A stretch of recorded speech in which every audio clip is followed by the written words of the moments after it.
If you're seeing GOG error code E2, don't worry. In this video, I'll show you 3 quick fixes you can try to get GOG Galaxy working again. This error can happen when the launcher runs into a problem with its install files, download process, or permissions, but the good news is that it's usually easy to fix. Before we begin, please hit the like button if this video helps, and subscribe for more simple tech tutorials just like this.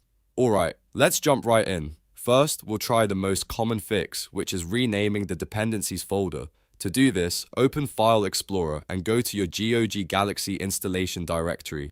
By default, this is usually located in C, Program Files, x86, GOG Galaxy. Once you're inside that folder, look for a folder called Dependencies Temp.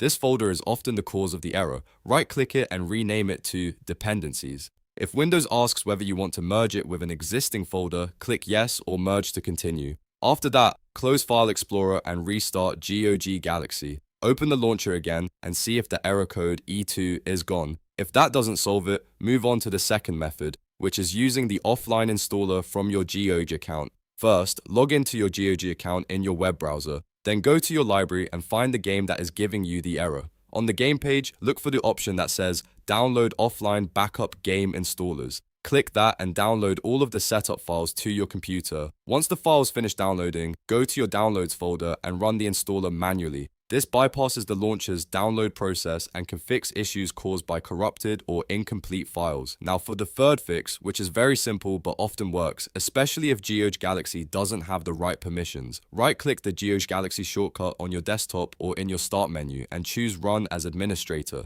This gives the app elevated permissions so it can access the files it needs without being blocked by a Windows.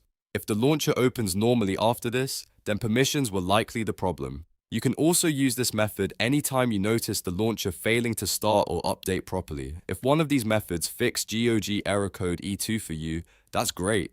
If not, try restarting your PC after each step and testing the launcher again, because sometimes a simple reboot helps the changes take effect. The rename method is usually the fastest fix, but the offline installer and administrator method are both excellent backup options if the first one doesn't work.